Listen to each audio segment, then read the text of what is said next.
السلام علیکم۔ انڈیا نے پاکستان پر حملہ کر دیا ہے۔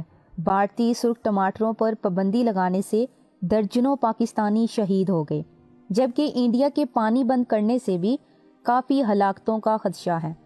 پاکستان کے حالات بہت برے ہو گئے ہیں۔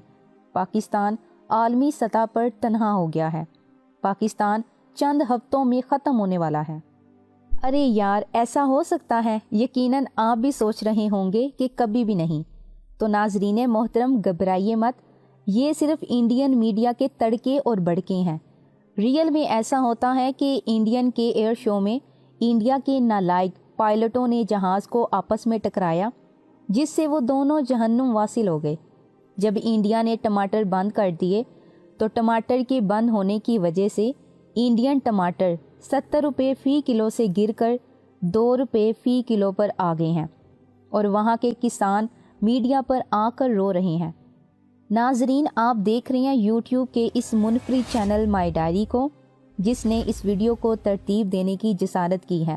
اگر آپ نے ہمارے چینل کو سبسکرائب نہیں کیا تو برائے مہربانی ہمارے چینل کو سبسکرائب کرتے ہوئے ساتھ موجود بیل آئیکن کو بھی پریس کر دیں۔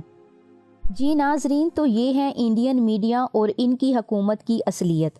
جب سے پلوامہ حملہ ہوا ہے تو انڈین میڈیا نے پورے پاکستان پر حملہ کیا ہے، لیکن ٹی وی شوز میں بیٹھ کر اور صرف خیالوں میں۔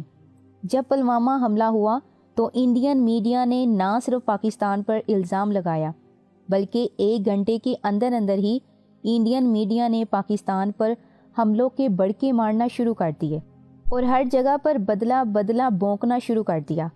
پہلے اس نے پاکستان کو کمزور اور انڈیا کو طاقتور ظاہر کیا، پھر اسی بنا پر انڈین عوام کو خوب بیوقوف بنایا۔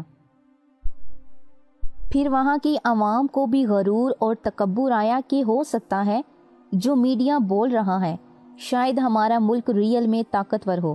گائے کے پیشاب پینے والوں کی جب راتوں کی نیند بحال ہوئی تو انڈین میڈیا نے یو ٹرن لے کر اپنی عوام کو ڈرانا شروع کر دیا، جبکہ پاکستان کے ہتھیاروں اور میزائلوں کو بھی دکھا دکھا کر ہندوؤں کے پسینے چھڑوائے، اور کہنے لگے کہ پاکستان کے پاس اس وقت 130 ایٹم بم ہے۔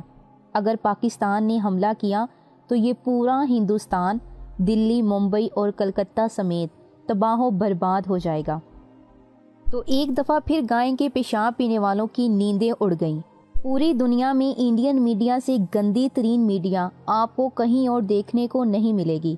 پاکستان پر حملہ بھی انڈین میڈیا کرتا ہے اور دھمکیاں بھی وہی دیتا ہے، کیونکہ وہ پاکستان کی طاقت سے بالکل بے خبر ہے، اور جو پاکستان اور پاک آرمی کی طاقت سے باخبر ہے وہ مذاکرات اور بات چیت کی بات کرتا ہے۔ اگر آپ تاریخ پر نظر دہرائیں تو آپ کو انڈیا سے زیادہ مکار اور ڈرپوک کہیں اور دیکھنے کو نہیں ملے گا، جبکہ یہ لوگ جھوٹ بھی بڑی مہارت کے ساتھ بولتے ہیں۔ اب اسی تناظر میں ہمیں یہی امید ہے کہ مستقبل قریب میں یہ لوگ ایک اور سرجیکل سٹرائک کا جھوٹ بول کر پیشاب پینے والی عوام کو بیوقوف بنائیں گے، اور پھر اسی کے نام پر ان سے ووٹ لیں گے۔ لیکن ہماری قوم کو فکر کرنے کی ضرورت نہیں ہے۔ جس طرح ہمارا سپہ سالار آج کل بارڈروں پر سپاہیوں کا حوصلہ بڑھا رہا ہے، تو اس میں ہمارے آرمی چیف کی بہادری کا اندازہ لگایا جا سکتا ہے، جبکہ اس نے یہ واضح طور پر بتایا ہے کہ انڈیا ہمیں سرپرائز نہیں کر سکتا، لیکن ہم اسے سرپرائز ضرور کر سکتے ہیں۔ اللہ پاک ہمیں متحد رکھے اور پاک آرمی کو بھی اللہ پاک سلامت رکھے۔